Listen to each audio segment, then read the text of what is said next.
I learned everything about journalism in the Army. There's an Army journalism school in Indianapolis, great place, where they teach you everything you need to know about journalism in about a month or two. There's not much to it. There just isn't. It's not that hard.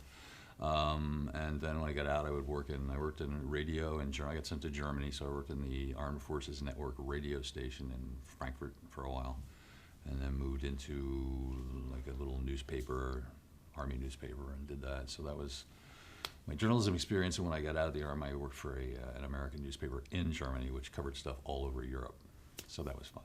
I worked for a newspaper in South Jersey, which was like sort of the lost years. But then I came to New York and went to work for a paper on Long Island called Good Times. Very 60s name. I think it had been around from the 60s, and that would cover like bar bands on Long Island. You can imagine. I was like, I think the managing editor or something. I forget what I did there. It would consist of going out and covering stuff, coming back and writing it up, sometimes taking the flats to the airport to be mailed off to another. It's just awful.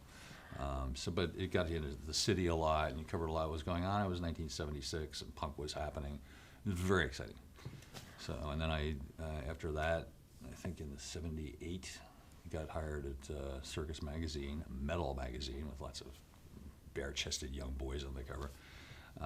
Did that for a while. That was fun. And all the while trying to cover all this punk stuff, but none of the places I worked at really wanted to cover punk. You know, when punks took off their shirts, they were usually bleeding or something, so it wasn't really what they were up for. It was everywhere. There was no, if you're interested in music, there was no avoiding the Patti Smith album.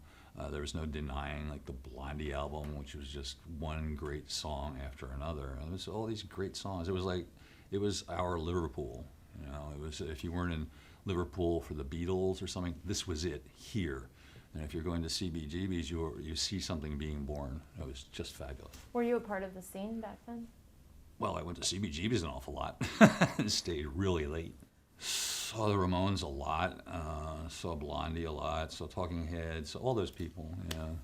They were all still playing there. And it was, the cruddy little stage, not the way it's depicted in this horrible movie that just came out, but it was really filled with smoke. It was as wide as a bowling alley.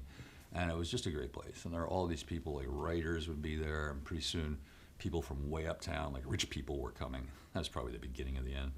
And record company guys would come down and scratch their head. Sire Records would sign a couple groups that wouldn't sell records. It was wonderful. It was just great.